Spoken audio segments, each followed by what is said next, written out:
This is yellow cake that Cypher was having the PFs transport. Before we met you, the boss recovered it from a truck crossing the savannah. Are there metallic Archaea inside it? Yes, the Archaea metabolize uranium-235 to subsist. They must be stored inside yellow cake, or they cannot survive. So those biological traces we took for impurities were actually the real cargo? Of course they are deactivated, so they do not trigger a sudden enrichment. They are like baker's yeast. Yet, they do gradually enrich the uranium as they feed. I imagine you detected weapons-grade traces. Yeah, we did. And the malachite that was loaded on the truck had traces of uranium in it too. So that's the flower, huh? Skullface was gonna sell do-it-yourself nuke kits. The uranium-enriching Archaea complete with a user's manual.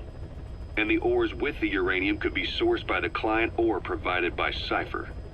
Even the trace amounts buried in common ores can be enriched to weapons-grade uranium by the metallic Archaea.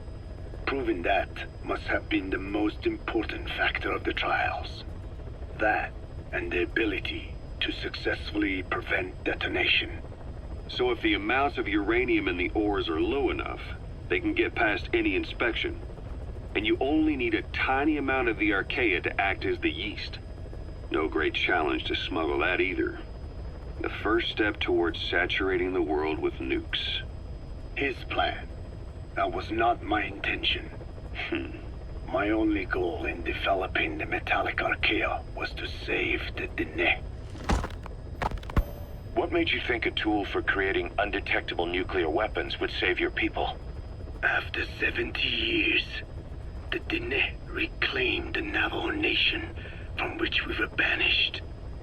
We bore all the hardships of poverty. But we were proud to live off the land we called our own. But in the moment the atomic bomb was dropped on Hiroshima, everything changed.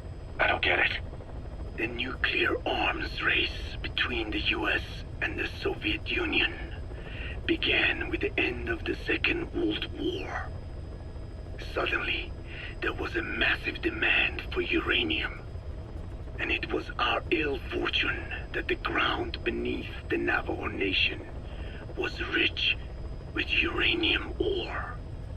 The Black Ana government set up mine after mine, and many of the Dene worked them, never informed of any danger. Every day, they went to work with no protection. The slag was simply piled out in the open. When rain fell, uranium traces left behind would seep out, and when the ground dried, it was blown about as dust. Land and water were contaminated, irradiated. Many of us became sick and died. That pain lives on to this day. I had no idea. Wanting more than anything to revive the land my forebears left to me, I was delighted upon discovering microbes that eat uranium. If they could be domesticated, I believed we could rid our land of uranium. Were you successful? No. The research called for funding on a colossal scale. But nobody was willing to invest with no prospect of a return. And that's when Skullface showed up. Correct. I can save you and your people. We share the same will. That is what he said to me. And I believed him. Black Ana forced me to abandon my uranium cleanup work and focus on nuclear weapons. And he held all the Dene hostage. Today, the uranium mines within the reservation are finally closing down. It is simply less expensive now to source uranium overseas. New victims, different places. But uranium is a tactical resource. To rely on a foreign country, for it is a difficult decision to make.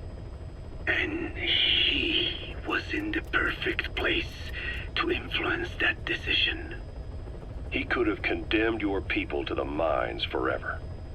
The contamination comes not only from uranium. The fallout from the Nevada nuclear tests also settled on our lands. As if our fortune were not already bad enough, we are also downwinders. To save the Dene, I must complete my original research.